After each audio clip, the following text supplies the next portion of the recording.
Yeah, but that's what they got that from you guys. So that's the only thing they got from you guys. Os computadores. But you, Predadores. oh, so you guys, okay, all right, yeah, it's As cool. praias. Em As português, as praias. Em português, as oh praias. yeah, as In Brazilian, praias. as praias. As praias. Right? No, no, no. They pronounce it in Rio. They pronounce it like that. How do you say praias? In Portugal, praias. Say it. Just say it. I know, but how do they? Praias. As praias. As Where is praias. she from? Where is she from in Brazil? From Rio. From Rio. Where? Rio. Rio. Rio. Okay. Yeah, yeah. But the thing is, she lost it. She doesn't do it anymore. But all her family does it. But she doesn't do it. She lost it. Porque mora aqui nos Estados Unidos muito tempo. Got it. Yeah.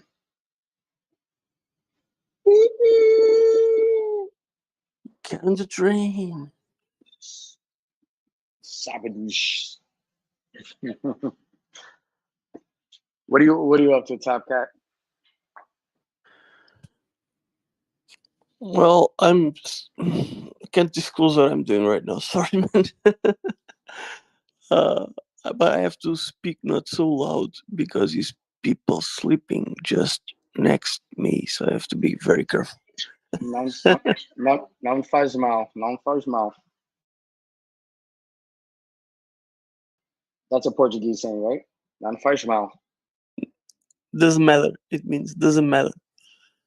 Exactly. Não faz mal. Oh, you speak really good Portuguese, man. You are really fluent. In Just your in girlfriend. Brazil, yeah, she taught me. They would say namoral. So in the Brazilian version would be namoral. Namoral. You guys say não faz mal. But it's the same thing. Who cares? It doesn't matter.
So is there another dump with Bitcoin? Does anybody know if there's going to be another dump? Because that's probably going to be the determinant of the entire market, right?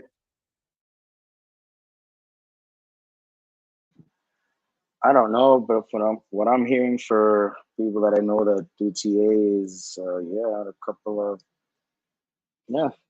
2-3 months should be the bottom. And hopefully we can get this thing launched. Yeah. Would you hope for a $11,000 price, or so Richard can launch his shit, or what? Yeah, I mean, whenever the bottom is, I have no idea, but just be ready and, pick up Hex at a good price, right?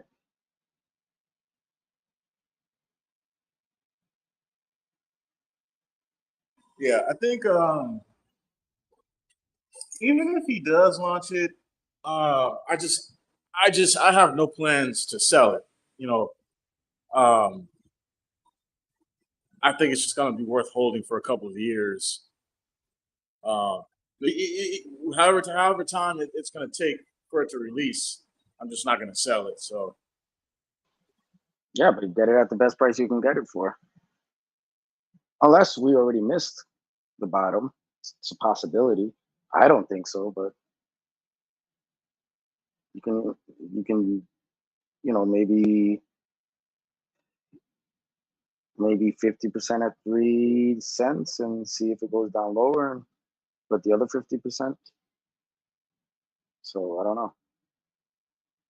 I'm being patient. I'm not jumping into anything. It's long, slow, boring. yeah, this chat is not as live as it was a couple months ago, but when it launches, people are going to be back on here, and this shit's going to blow up. So I'm just being patient, pretty much. Yeah, I agree. Yeah, I mean, there's nothing to talk about, to be honest. I mean, there's not much to talk about. I mean, unless you have a hardware wallet question and Papa Boner happens to be on, yeah, there's not really too much going on.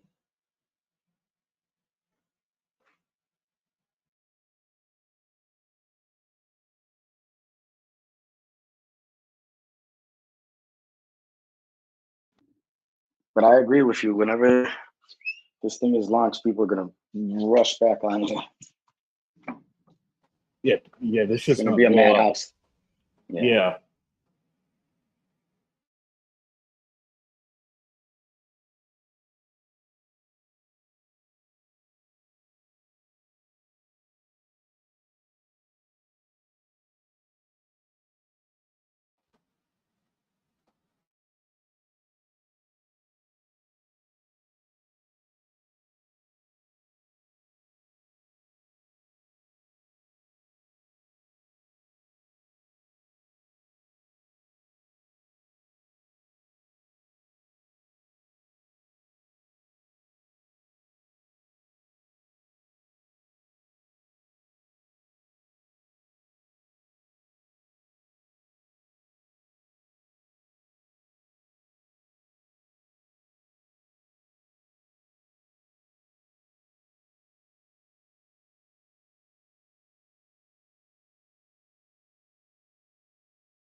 Hey, Papa Boner, you still there? Yeah, man, what's up? So it looks like whatever I did like a reset on the whole operating system and it worked. It looks like whatever I did, I'm off of. It looks like I'm not on S mode, but when I do try to make Chrome my default browser, so then we could reinstall MetaMask, the dummy wallet. It takes me to the default apps when I try to make Chrome my. What do I do next after that? Set it for Chrome there for default browser. You gotta set it in that the settings. Okay, And then so you I gotta want look. to make sure your search engine is also something that's compatible with Chrome, like Google Chrome. I see. Oh, Yep. I see. I got. Okay, so yeah, I see it. It came up at. That was one of the options. Google Chrome. Okay, so set as default. That should be that. And then it's okay for me to type in the dummy wallet private keys, right? No. Why would you do that? It's a dummy wallet. Start a new one. Just start a new one and just forget the old one, right? Yeah, hold on to the seed words, but start a new wallet and create 12 new seed words on the new one. That's why it's a dummy wallet. But you hold on to the old one just in case some mishap where you send tokens to the old address or there's an airdrop, but otherwise you're kind of retiring it. Just start a new one.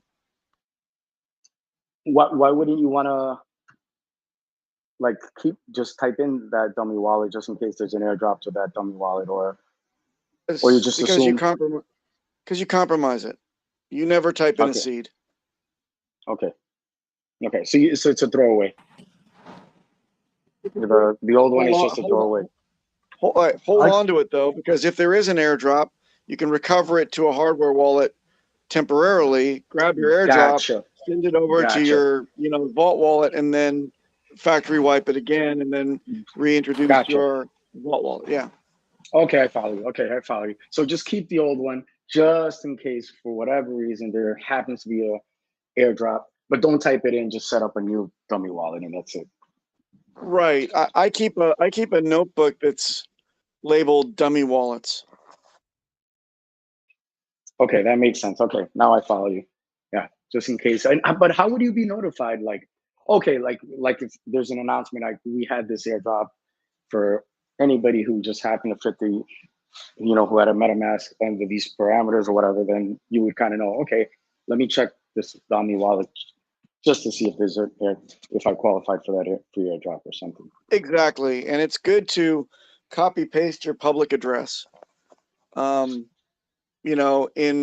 do a print of the public address of that dummy wallet and keep that with the dummy wallet in the dummy wallet notebook. So you don't even have to enter in the seeds to be able to see if you can claim something or if you can, if you got an airdrop in there, you just copy paste that right into something like Etherscan. And you can see whether or not you got the airdrop and whether it makes sense to reintroduce your seeds, because it's time consuming. So why not just have the public address, right? Yeah, that makes perfect sense. Cool. All right. Looks like I'm ready to go. I'm gonna set up that new instance of a dummy wallet right now. I give a girl my seed before. Boy, where did you give it? Tummy or face?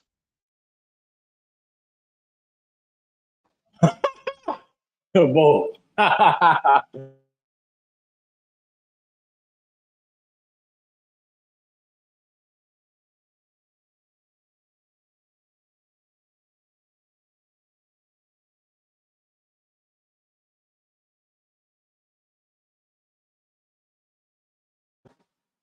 Wouldn't the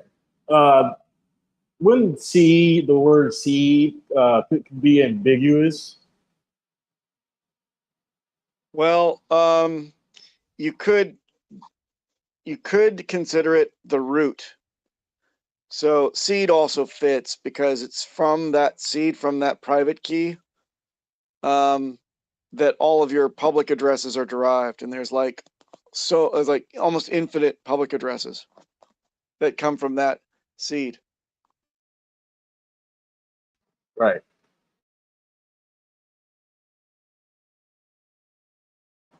Papa Bona, bro, I appreciate your knowledge, man. You've been on here for a while, so keep it up, man. Thank you. Well, thank you for your kind words. Thank you for taking your security seriously.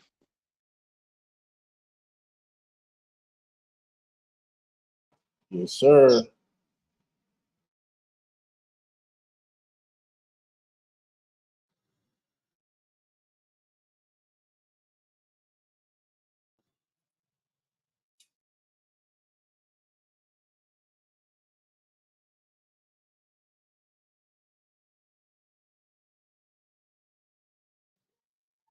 How's it going, Papa? I got a question for you. Yeah, man. Hey, so I was here last week. I think you were talking about, some of the coins that, you can claim either now or that will be airdropped in the future for, Pulsechain. You mentioned Matty Allin. I looked into him to see, about that list that you were talking about, and maybe I just missed it, but I didn't see that list anywhere. It's called the Pulse Hot List, I think. Let me take a look. Let me get the URL for you. Hold on. Thank you, sir.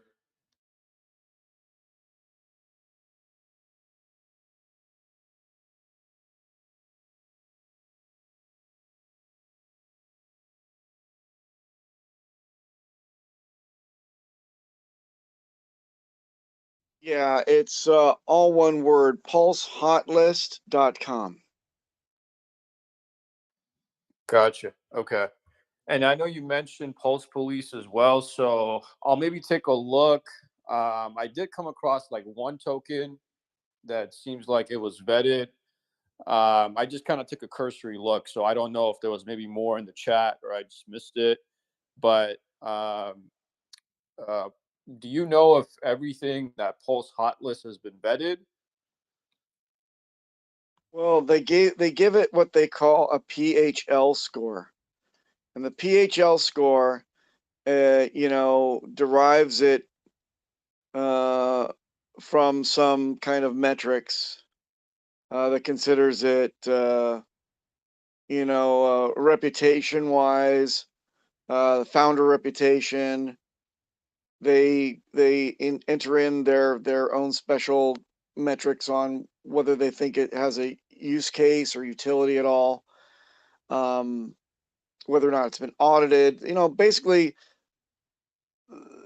someone that we don't know has given it a rating, as if Pulse Hot List is manned by people that are, you know, giving it some kind of rating based on metrics. It is objective. They call it an unbiased rating system.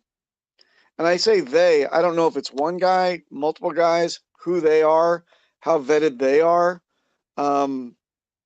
They call things scams at 0 and 100 at proven secure. And I don't think, just to be honest, I don't think that there are any that are proven secure. I think that hex.com comes the closest, of course, and it only scores a 99. So there's no guarantees, and there is no A+ in security.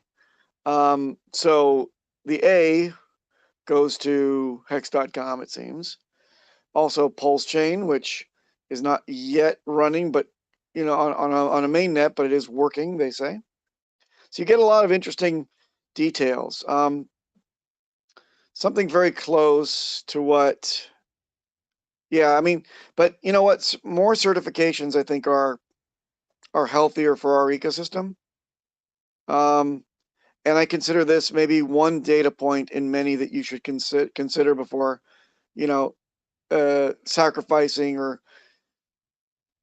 otherwise interacting with these tokens. What do you mean as far as data point? You mean like the pulsehotlist.com? Yeah, if Pulse Hot List says to you,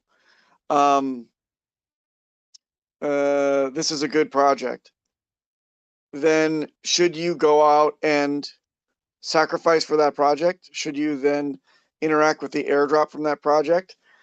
I would say not until you've vetted it in other avenues. There's Pulse Police that can tell you whether or not there's, anything that they've detected. Truth be told, I'm working on something, but I'm not going to talk about it in here.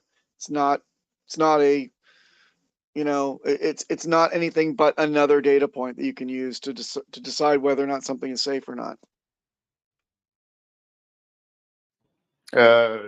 Do you plan on, I guess, sharing that at some point or publicizing it somehow? Or I guess Yeah, but how would we find out? never in this chat. So you'll find about it through other means in due time. Got you. And that's to serve as like a data point. Hey, this thing is safe or safer or something to that effect. Yeah, exactly. So all these good actors in our community, very smart people, are in constant, conflict with the bad guys that are trying to rob you of your shit. So if we can, and unfortunately, good actors have more to prove than bad actors, right? Bad actors sucker you in, appealing to your sense of greed and convenience.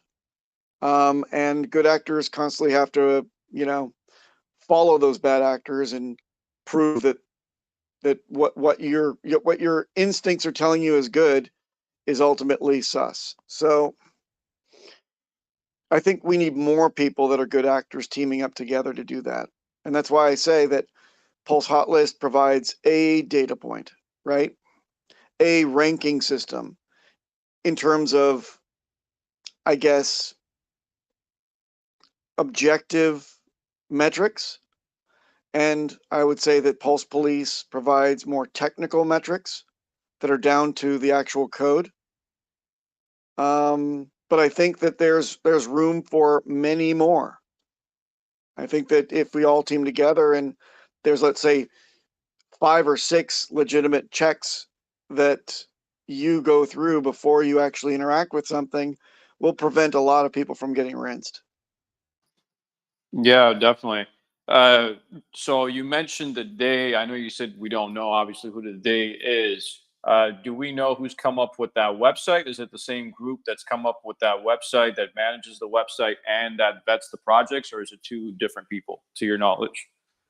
I think the ranking of the website. This is a ranking website. Or no, I mean the projects. So is it the person who like owns the website, manages the website, whatever? Is it the same person or group of people that are also vetting the projects, or is it 2 different people? Oh, unknown. I don't know Unknown. where this data is coming from, which is why, again, you simply consider this a whisper in the woods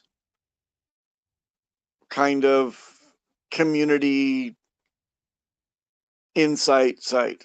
I wouldn't. I don't see the actual. When you click on PHL score, you get some bullet points, some considerations, but there are disclaimers, right? It says that the scores aren't static, they update them, doesn't say who's doing it, doesn't say if this is automated metrics or if it's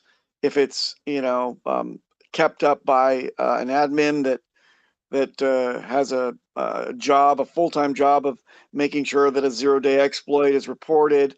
That's not what this site guarantees.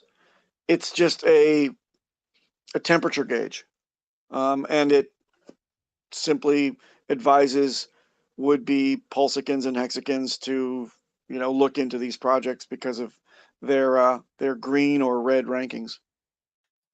Yeah, makes sense.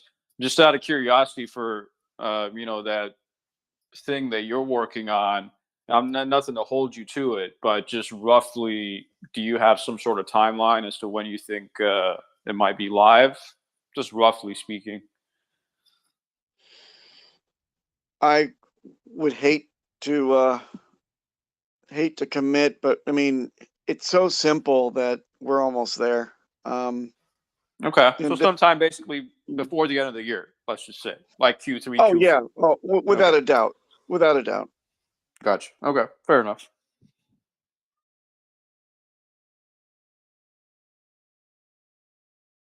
Oh, it's good to know, man. Looking forward to it. I appreciate it. Oh, my pleasure. Thank you. And without a doubt, everyone's going to get free shit. We're not in it for the, you know, game theory is a far, far second. It's about just giving the middle finger to the attackers. So, I mean, have you, and you don't have to name anything, but have you personally claimed anything? Yeah, I've claimed, but I have, tertiary wallets that qualify for a lot of these things. I'm very protective of my core original legacy wallets, right? Hey guys, sorry to cut you off. I haven't been on Telegram in nearly 5 months. Back, I would say 8 months ago, I invested in the Pulsechain Sacrifice. I was just wondering, what is there any update that I maybe missed in the last 6 months, man, that I don't know about? Because I was just kind of waiting for the bull market to kind of kick back in, and it seems like the charts are slowly starting to go up despite the news of Elon Musk today. But what updates is there of this coin? You want to catch you up on 6 months of being out of the chat. Are you ready? No, man, you don't have to tell me everything. I just want to know like the most recent update, like if there's any update on the release or No. like It's all pretty easy. tell me. It looked like it was gonna be mid-May. Then devs took a look. New senior devs took a look at everything, did their own internal audit, and said, you know what, there exists a clear and present risk of certain denial of service issues or bugs that would require the chain to probably be fixed willy-nilly and then restarted a couple times. Richard looked at that and said, well, then it ain't ready and my estimates were off. How long would you say it would take to do this work? They gave him an estimate. He came out and said, guys, it's not going to be mid-May. And I'm unwilling to give another estimate because it got everybody like, I look like a fool if I do so. So we're going to wait until the devs tell me once and for all that those very important security related aspects are addressed and they feel confident that it's time to go. We don't have to restart anything because it would make us all look bad if we had to restart. So we're kind of just in wait and see mode. We know that he's got 14 devs that are hard at work doing this. There are 2 teams that are competing, a red and blue team that are competing against each other for those fixes. And the first one to address them will be adopted, Richard says. So we're just waiting. It could be any day. It could be, end of year. The latest last night from a video that was released. It was a second part of a stream with Garkstein. Richard gave a little bit of insight. He said that he would like to beat Ethereum to market, which is slated for mid-September. But if we don't, doesn't matter because we still address the fees that they don't. And then there's other people that opine that if he doesn't, or if the devs don't sign off on everything by September, then they would have to restart the work from the new chain and fork the new chain rather than the old. So that's it. Thank you so much, man. That was a great explanation, man. I appreciate it. Just to follow up on that, that'd probably be a whole lot more work, right? I mean, the fork from the new chain, right? I mean, I don't know, I don't know enough about code, but I'm thinking that's probably gonna push it back that much more. Well, yeah, but again, it's not like you're tearing down the fresco and then replastering the wall to start from fresh. What it is would be, you would have learned all of the issues that got you into the mess. You would have still solved all those problems. You then fork the new stuff. The devs once, one of the devs that came into this chat once said that even a major upgrade into Ethereum as it was, and this was 8 months ago, this dev came in here. He said, even if it was a major upgrade and a fork, it would only take the devs like 2 weeks to adjust, because they're expecting that type of dynamic, pivot to get all of the upgrades and updates and patches that the Ethereum guys come out with, vet them and adapt them into Richard's, Pulse chain. So if it were a full sea change, like they were coming out with their own proof of stake mechanism, and even though it wasn't compatible, they would simply, slice that one out and adapt whatever the new changes were onto that blockchain and put it onto Pulsechain. That may even strengthen Pulsechain and separate it even further from Ethereum, which could ultimately be very good and very valuable. So if we build on something that's going to be abandoned, or we build on something knowing what we do over the last year worth of developing, and these guys are getting their chops, they're learning how to patch holes, or learning how to improve things. If Richard is put to or backed into a corner where he actually has to fork something new, I don't think we're going to have to see an entire full cycle of development that goes into it. I think that it'll be much abridged. Maybe it only adds another month or two. It's not the end of the world. Yeah, makes sense.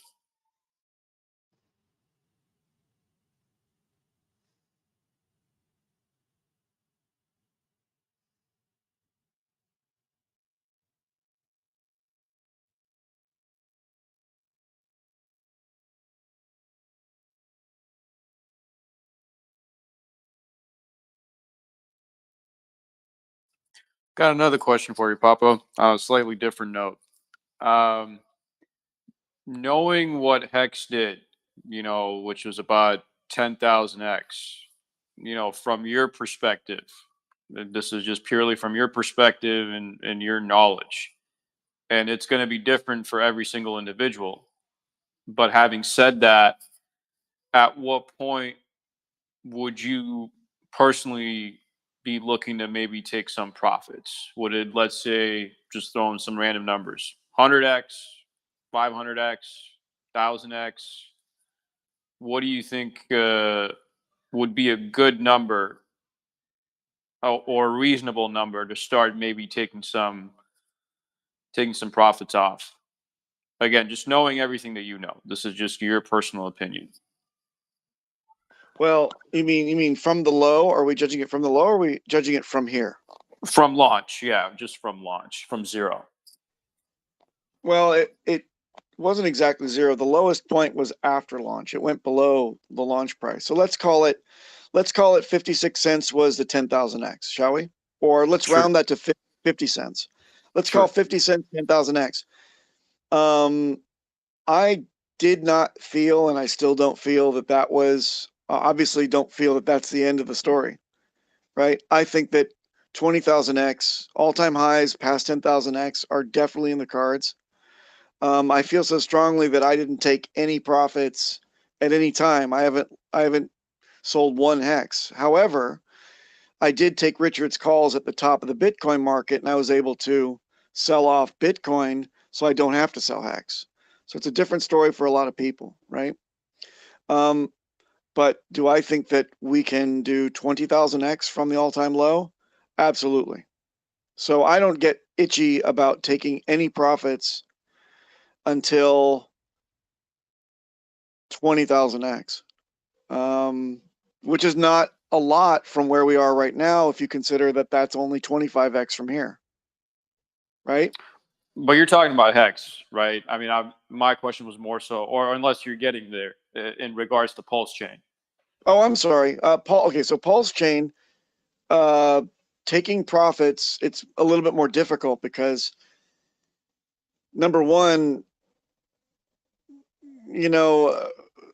we had a track record that made me ape in a whole lot more than I ever put into Hex. And to be break even, well, you'd only have to have a 1x or not 1x, you'd have to have a 0.0000001 movement in price. Exactly. And then you're in the money. So for me, I'm going to treat it much like Hex and hold on as long as I possibly can. I think 2 years to see it build and to get adopted like Ethereum back in the day. I'd use the Ethereum chart as a benchmark. And then I'd adjust it to Hex to Bitcoin. So Hex to Bitcoin is in a little bit shorter amount of time. We've gone through the cycles that Bitcoin went through. Let's say in 2.5 years or 2 3/4 years, we've seen, I think, the Bitcoin evolution in twice as long. So we are going through everything at rocket speed. Maybe if we abridge everything that Pulsechain will do, or if we divide it by 2, that would be kind of the time frame that I would look to start thinking about taking profits. If you would have taken profits in Ethereum after 4 years, you'd have done very well. So I think 2 years, given where we are in the market and Pulsechain answering a lot of problems, and looking to maybe capture 1 or 2%.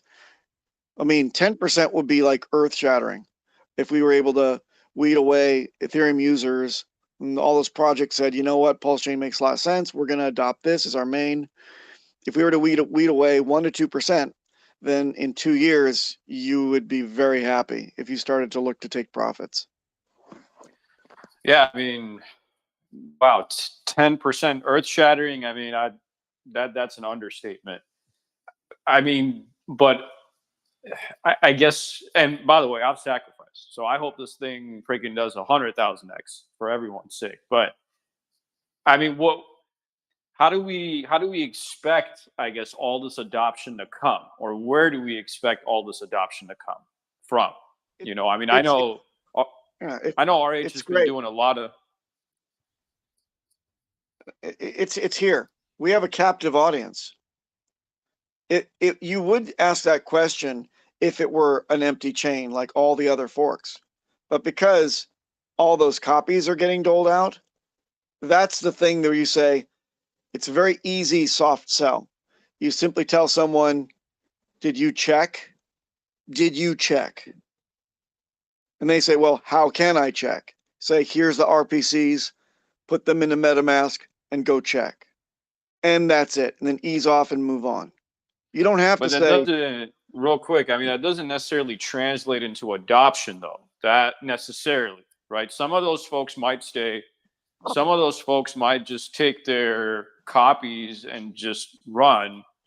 But the question is, are you going to get adoption? Meaning, like, hey, you're going to get projects actually come over. Yeah, but everything that you just mentioned, both outcomes involve interaction with the network, and you can't. When you say, I'm getting out, I'm going to dump all of these copies, it takes you several minutes or more, maybe an hour of invested time to dump all of your tokens, all of your copies. And in the process, you're like, damn, I was dropped one, or I got from the faucet, 1 pulse, and I did all of those transactions. That'll stick with you. And then you go back to Ethereum, you're like, okay, great. Yeah, I mean, that's it. It's a complete. I wouldn't say it sells itself. I would say that it is sticky as hell because you can't ignore that you just interacted with it. It was easy, it was familiar, and it was cheap, even when dumping. Yeah, I'm just hoping, I guess, that this is not, an adoption can come in a lot of different ways. That's certainly one way, right, for folks coming in to sell their copies. Some will stay, some will leave, and that's fine. This is all just, this is all just part of it, right? We can't help it. We can only do so much, and, some of it's with the marketing, and some of it is with the organic just development of the chain, and this thing's going to take a life form of its own.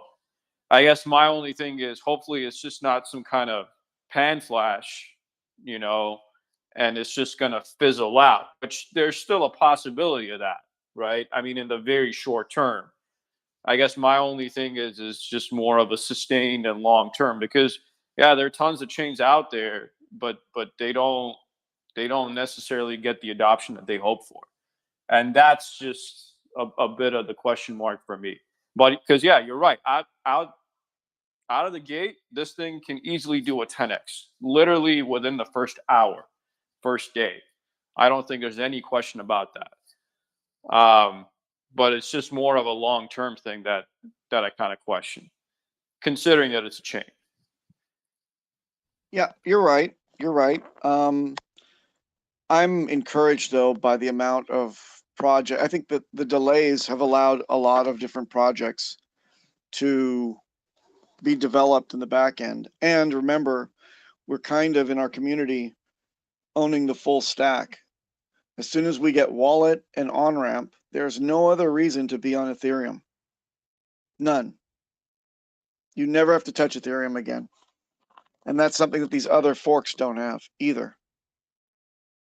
So, you know, if you didn't have to actually bridge over to come back to fiat, then you would just be stuck in an ecosystem that didn't take your money to transact and allowed for a lot of more trustless type of enterprises to flourish. I kind of think that that'll be the tipping point. The compelling moment where you say you can come on and you can leave and you'd never have to touch any other network. You know, as far as the launch time, though, I mean, let me know what your thoughts are. But and I know RH is pretty good about these things, so I'm sure he's mindful and pretty sensitive around that. But you know, I'm just thinking, hey, if he launches this before, you know, the Ethereum upgrade, um, you know, part of my concern would be the Ethereum upgrade would then just drown out Pulse. You know, so I would almost suspect, and again, I'm sure there are arguments to be made maybe both ways. Which one's the better one? No, maybe real way of knowing. I don't know. But maybe you wait a little bit, let the Ethereum upgrade, you know, kind of fizzle out. And hey, here's this new shiny thing called Pulse. Maybe. Maybe that's it. Okay. Here's the way I look at it. Ethereum upgrade is more of a side grade. If I told you, man, catalytic converter is going to be upgraded in your Toyota. Toyota catalytic converter upgrade. It's going to make it not more quiet, not more gas efficient, just 0.1% better for the environment. And Toyota will feel good about those numbers and they'll try to actually use that for their marketing. Versus an electric BMW coming out at the price of a Toyota. Sorry, it's 1/100th the price of the Toyota. Sure, but the question is, you know, you mentioned a very key word, which is something that stood out to me right from the second that you started: marketing. The question is the market going to look at it that way? That's the key question. Because we know, hey, I mean, just look at what Ethereum's done in the past week, right? This is all maybe in part leading up to what's, you know, waiting for, you know, the market around the corner in terms of Ethereum. So have you come across an Ethereum maxi? Because I haven't. Well, I mean, again, it's just all about market. You know, how the market perceives all this, right? You might have the best product. There's no doubt about that. But again, does the market believe in it? You know, so I don't know. Well, I mean, again, a lot of this, you know, educating them. I've been educating markets for 30 years. It's exhausting. But it's inevitable. And when going out with a better, cheaper, faster solution, there's always an uphill battle. I don't care if it's Pulsechain or anything else. And time will tell whether or not we're successful in carving out our niche. If we do, then great. But again, all we have to do is get 1%, and we're super happy. And again, I think that Ethereum users are not as maximalist as Bitcoin users are, for sure. You know, they like flexibility, they like affordability, they like security. Bitcoin maxis like to hold and sell. That's it. Yeah, there's So I almost a think, cult-like thing to Bitcoin. You don't see that at all with Ethereum. People are just right, using the chain for its utility for whatever it is. NFTs, exactly. DeFi, fill in the blank. So no, I agree with you. No, that's a fair point. But yeah, I mean, I think if you were to probably say mid-May, hey, who cares, right? Ethereum, well, I guess that was probably still, at the time it was July, but a lot's changed in the markets too. So I don't know. I mean, the way I see it, I'm kind of hoping it's not before it, but again, it's we'll just have to wait and see, I guess. It just seems like it would almost be better if it's after. Let Ethereum maybe Right, even sell off a little bit, let the whole thing fizzle out, and hey, right, here's this nice shiny thing, going into the end of the year when it's a possibility where it could be the bottom of the market. right. So remember, when you have brand like, let's say iPhones. iPhones come out once a year, once every 2 years, with brand new, versions. Samsung has to try to sandwich that release of information out into the market by giving a new low end before and a new high end after. Both of them have to make sure that they get in an adequate time frame before consumers want to buy things for Christmas. So you usually see Apple release things in late October, early November, so that the consumers line up, they buy the shit for Christmas, and then they give it as gifts or they buy it for themselves to treat themselves. Carriers also have to line up that whole thing. Carrier relationship is big for both Samsung and Apple, and they survive. Actually, Samsung keeps taking market share away from Apple year on year. So how does that happen? They came from behind and now they're slowly taking over. I think that in the worst case scenario, Richard, knowing how to do marketing very well, and timing things, engaging things, at very least, we would be a Samsung in a couple of years. At very least.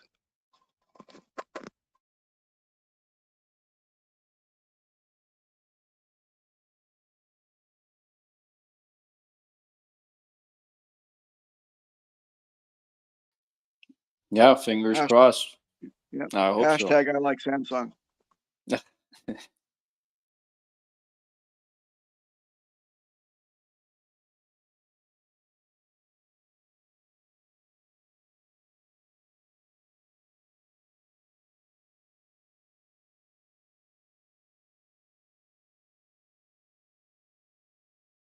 But to go back to the original question, so it sounds like you wouldn't be selling for at least from a time perspective, probably about 2 years, and you're waiting for it to basically be doing more X's than even 10,000X. At least, again, just in your, from how you plan on approaching it personally. Yeah, I think that somebody found the average of forks of Ethereum and found them to be within the first 18 months to hit about 4,000x. I believe that The first, how long was it? I think the first 2 years, 4,000x. I believe that we're going to hit much higher on that spectrum. Some of them have done over 10,000x. Yeah, I mean, you wait long enough, you're going to get to 10,000x. I mean, I don't doubt that. I guess at some point, you want to start shaving off, slowly but surely, to capitalize on the stuff. So you don't have to wait. Hey, and you're not going to time it right. There's probably no way. But that's why it maybe makes sense, having learned some lessons, at least for me personally, the past year, to shave off just a little bit, to keep some powder on the side.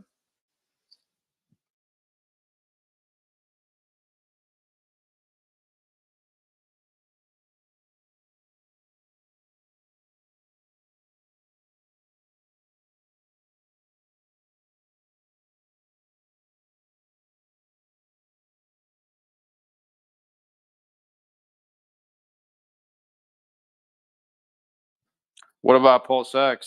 What are your thoughts for that? You know, I was kind of looking at some of the other dexes and how they did. And, you know, I think we all know that the returns on dexes, generally speaking, are not that much. But, you know, knowing what we also know about, you know, Pulsechain, what do you think? I mean, do you think we could actually get, you know, a few thousand X's possibly, considering that it's a dex?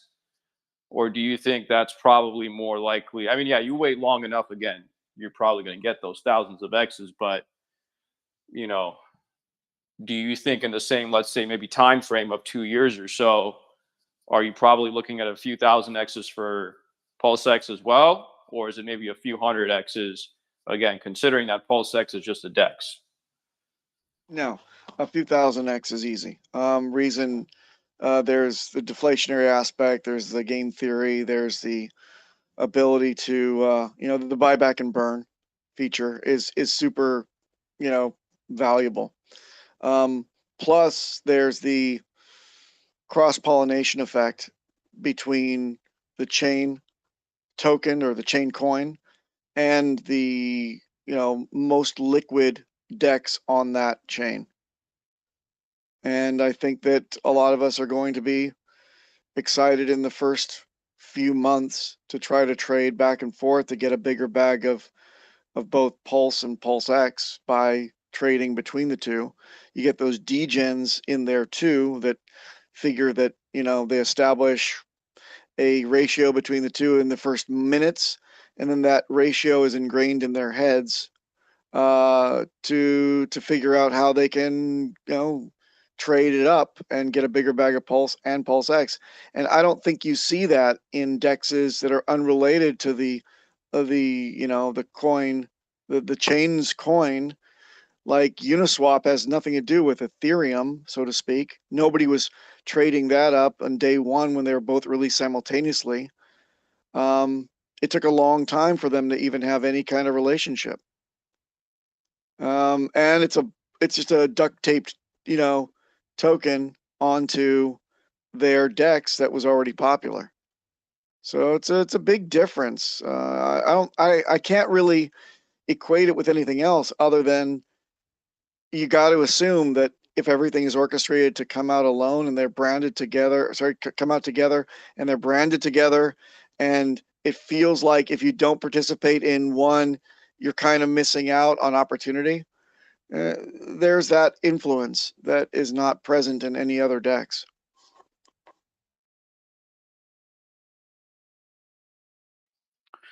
Yeah, fair enough. What were you talking about? What did you mean by the cross pollination? I'm not sure I followed you there. Are you talking about basically the relationship between like Pulse and PulseX? Yeah, I mean, you know, you bridge over using Pulse Ramp. You're on Pulsechain.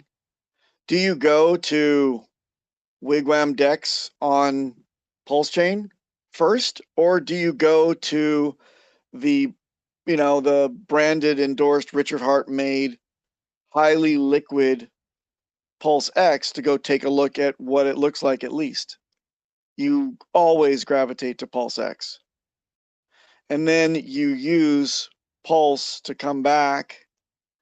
You use PulseX to start, you know, looking at, you know, you want to hold PulseX, you want to coddle, hodl, coddle and hodl, hodl PulseX, but you don't even know why, other than the fact that you've come in over Pulse and you believe in Pulse for that, you know, split second you've bought in.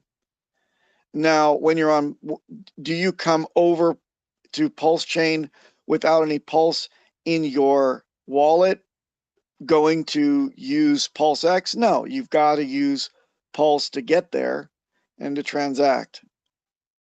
So now one is dependent on the other. The markets are linked. They may be ratio linked, but they're linked. And the value of one will then influence the value of the other. So that's the cross-pollination effect is what I'm talking about. And the burning on PulseX is more than Pulse, right? I know there's burning for both, but I think the burning for PulseX, because you got you got the swapping going on there. So I think the burning for PulseX is more, right? I think it will have to do with volume. It still has to do with volume and the use of PulseX. True, but I And guess fees. from a percentage perspective, I don't know. I guess it could be wrong, but I thought it was more on the DEX. Yeah, I mean, yeah, it does come down to volume. I guess you're right, but just from a percentage perspective, I was just curious. Yeah, the percentage perspective would allow PulseX on a apples to apples if there was the same volume on both transacting Right. and then and then trading on PulseX. If it were apples to apples, yeah, PulseX would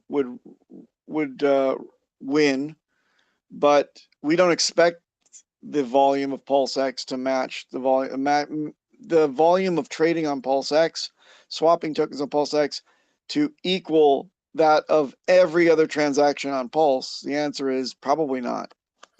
Well, it's not even possible, right? Because everything that's running on Pulse, every transaction that you're pushing through on PulseX, it's on the Pulse chain, right? So you're never going to have more transactions on PulseX than Pulse chain because it's ultimately running on the chain. Right, and only a portion of each of those transaction fees. Some of them will go to a buyback and burn, and some of them will go to a simple burn on Pulse chain.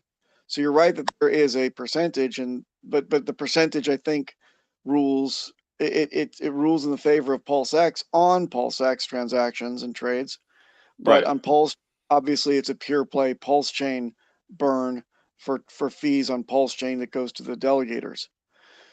Although it's very small at first, right? Or small in relative to minor charges on, Ethereum at present. So yeah, I mean, we could sit here and navel gaze over which one is going to have a better buyback and burn or a burn feature influence on the volume. In fact, we've done so for over a year now. We don't know, right? We're all just chomping at the bit, waiting to see what will happen from the get-go, and then how long it will be sustained, and which one will pull forward, and which one will be more necessary than the other over time. And I think that's why people think that PulseX will get a whole bunch of buyback and burn at the beginning, because every Hexagon and would-be Pulsechain is just ready to run and go play in the candy store. But as that settles down, the Ethereumites will come into Pulse chain and they'll find their tokens and they'll look to dump or they'll look to start transacting, or they'll adopt it full feature, port over, and then we'll see. I don't know. I don't have an answer. Yeah, no, I hear you. And Hex is going to be migrating over to Pulse, right? I mean, I believe this is essentially the reason why RH started, Pulse, because he was tired of, the Hex community paying so much for gas. So that's coming over to Pulse as well, right? Yeah, of course it's coming over to Pulse, but as Richard clarified, he's like, I wouldn't write off Pulse on or Hex on Ethereum one iota. It seems like it's always going to have value because people are locked, a lot of people have invested, and the APY, if people flee from it, the APY will be left to the people that remain on that chain. So what he says is, if you were to bridge every bit of your Hex on Ethereum over to Pulse, you may get wrecked. You may regret that decision. You may want to straddle the two chains and enjoy both dynamics. One would be cheaper fees, and then the other one may be higher APY. You don't know if they're going to reach equilibrium or that APY will outstrip the fees. And maybe, just maybe, in 4 or 5 years, when Ethereum fees start to come down, your staking ladders on Ethereum will just be bearing fruit. If they come out during that time, you may have regretted ever early unstaking and sending it over the chain to start your whole staking ladder over again on Pulse, just to get around a fee that really wouldn't influence anything against the APY. So, and I don't know if you're going to know the answer to this or not, but I guess from a marketing perspective, what is the plan? Like when you go to hex.com, are you going to end up buying Hex on Ethereum, or are you going to end up buying Hex on Pulse? So I guess how is Hex going to be promoted? And again, I don't know if you know the answer to that or not, but I was just curious.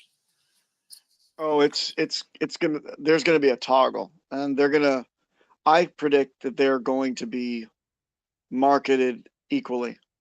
I don't think that endorsing one over the other is in the cards. I think that saying that Hex, it exists on Ethereum, and Hex exists on Pulsechain, which is Richard Hart's chain to deliver everyone from higher fees. Take your But I pick. mean, at least real quick, at least for folks, for new folks, for brand new folks, I mean, everything that you just said would contradict everything that you just said previously. I mean, right, in terms of like fees and everything. For folks that are new to the Hex community, wouldn't it make sense to be buying it on Pulse? Not necessarily. Oh, thank you, Omar. You take it, man. You know. So not necessarily, because it will depend overall on first the amount you are willing to invest, second the t-share rate on both sides, and third on the APY on each side, right?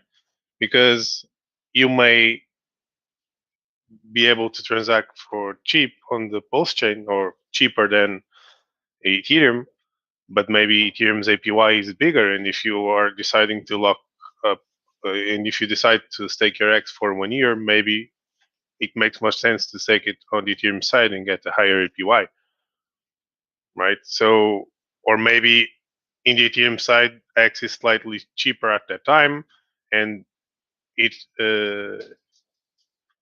even with the fees, you are able to get more X on that side and then have a bigger stake. So a lot of dynamics play into it. So there's no clear answer until we compare what the system state is in both sides. And then the new people that are coming in will decide which one benefits me more based on what I want to do. Yeah, that's fair. That makes sense. I guess I was thinking about it more from a Pulse chain perspective adoption, but yeah, that totally makes sense from a Hex perspective, I guess particularly. The only way it will be better to just buy it on Pulse chain and not worry about anything is if you don't plan on staking it and you're probably just trading in and out due to the very lower fees. But if you have a longer term play or you want to buy a sizable bag, those fees probably don't really matter to you unless Ethereum just goes berserk and you are paying like 1,000 Gwei.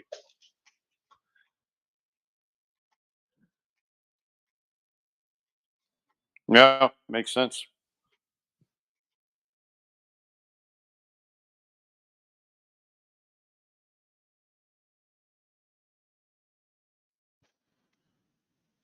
And remember, if everyone jumps to the Pulse chain side, the APY of X on Ethereum will jump up very fast.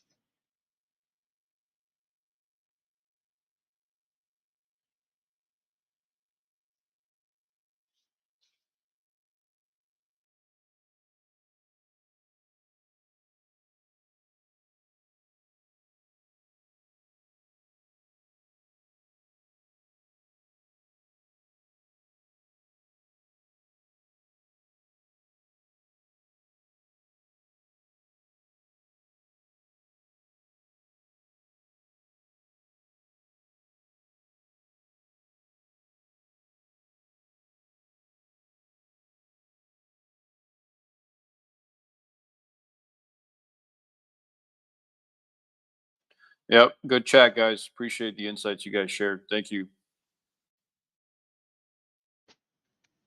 Sure, you're welcome.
So, Papa, I was hearing yesterday's recording during the day, and I heard that you are planning on leaving Japan. Are you going back to the US? Yeah. As soon as well, it was kind of planned around everything's stable with Pulsechain launch, and it's more about my wife's getting her green card taken care of. Mhm. So when that comes through, we'll start the process of moving back to mid-Pacific US, not mainland. We'll be going back to Hawaii. Oh, nice. You live there already, right? I have a place there, and it's rented. So Nice. why not enjoy the place that I'm paying the mortgage for when 99% of what I do nowadays is virtual anyway, right? True. True. I was just staying here until my kids were at